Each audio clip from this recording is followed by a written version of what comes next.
नमस्कार दोस्तों, आध्यात्म के एक और नए अंक में आपका हार्दिक स्वागत है। दोस्तों, भगवान श्री गणेश का जन्म भाद्रपद के शुक्ल पक्ष की चतुर्थी तिथि को हुआ था। इस दिन को गणेश जन्मोत्सव के रूप में मनाया जाता है। दोस्तों, यदि भाद्रपद के शुक्ल पक्ष की चतुर्थी तिथि को रविवार या मंगलवार का दिन पड़ता है तो इस व्रत को महाचतुर्थी व्रत कहा जाता है।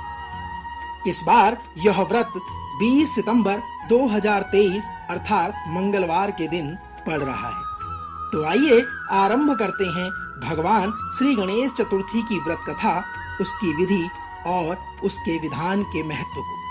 दोस्तों, गणेश चतुर्थी के दिन प्रातः काल स्नादि से निर्वृत्त होकर सोना, चांदी, तांबा, मिट्टी या गोबर से एक दंत गणेश की मूर्ति बनाकर उसकी पूजा की जाती तथा 21 मोदकों का भोग लगाते हैं। कहते हैं हरि दुर्वा के 21 अंकुर निम्न 10 नाम लेकर चढ़ाने चाहिए, जिसमें पहला नाम है गदापि, दूसरा गौरी सुमन, तीसरा अधनाशक, चौथा एक दंत, पांचवा ईशपुत्र, छठा सर्व सिद्धि प्रद, सातवां विनायक, आठवां कुमार गुरु, नौवां इव भवकाय और 10वां मूषक वाहन।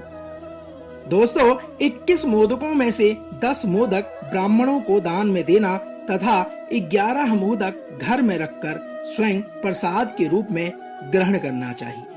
आइए जानते हैं कि हमें किन किन बातों का ध्यान रखना चाहिए। दोस्तों, इस दिन ब्रह्मचर्य का पालन अवश्य करें। दिन में निंद्रा ना लें, अर्थात दिन में सोना वर्जित है। झूठ, गुस्सा, वाद विवाद व किसी को दंड ना दें। कम बोलें व भगवान का ध्यान करें। भगवान श्री गणेश को समर्पित इस चतुर्थी के दिन ओम गं गणपते नमः मंत्र का उच्चारण अवश्य करें। दोस्तों, आइए जानते हैं भगवान श्री गणेश चतुर्थी से जुड़ी पौराणिक कथा के बारे में। तो आइए आप और हम मिलकर इस कथा का श्रवण करते हैं। दोस्तों, श्री गणेश चतुर्थी व्रत की एक और पौराणिक कथा के अनुसार कहा जाता है कि एक समय की बात है, भगवान विष्णु का विवाह माता लक्ष्मी के साथ निश्चित हुआ। विवाह की सभी तैयारियां होने लगी, सभी देवी देवताओं को निमंत्रण तक भेज दिए गए, लेकिन भूलवश श्री गणेश जी को निमंत्रण देना रह गया। दोस्तों, इधर भगवान विष्णु की बारात जाने का समय आ चुका था। सभी देवता अपनी पत्नियों के साथ विवाह समारोह में शामिल होने को आए, परंतु सभी देवी देवताओं ने देखा कि श्री गणेश जी कहीं दिखाई नहीं दे रहे। तब उन सभी ने आपस में चर्चा की, क्या गणेश जी को न्योता तो नहीं दिया गया या गणेश जी स्वयं ही नहीं आए हैं। सभी को इस बात पर बहुत आश्चर्य हुआ। साथियों, इस बात का उत्तर लेने के लिए सभी भगवान विष्णु के पास पहुंचे और उन्होंने भगवान विष्णु से इसका कारण पूछा। सभी देवताओं के भगवान विष्णु से पूछने पर उन्होंने कहा कि हमने श्री गणेश जी के पिता महादेव और माता पार्वती को न्योता भेज दिया था। यदि श्री गणेश जी अपने पिता के साथ आना चाहते हैं तो आ जाते, अलग से उन्हें न्योता देने की कोई आवश्यकता नहीं थी। दूसरी बात यह है कि उनको खाने में 1.25 मन मूंग, 1.25 मन चावल, 1.25 मन घी और 1.25 मन लड्डू का भोजन चाहिए। यदि श्री गणेश नहीं आएंगे तो भी कोई बात नहीं। भगवान विष्णु ने आगे कहा कि दूसरे के घर जाकर इतना सारा खाना पीना भी अच्छा नहीं लगता। दोस्तों, इतनी वार्ता भगवान विष्णु कर ही रहे थे कि किसी एक ने सुझाव दिया, यदि भगवान श्री गणेश जी आते तो उनको द्वारपाल बनाकर बैठा सकते थे और कह सकते थे कि आप घर का ध्यान रखना। आप तो चूहे पर बैठकर धीरे धीरे चलोगे तो बारात में बहुत पीछे रह जाओगे।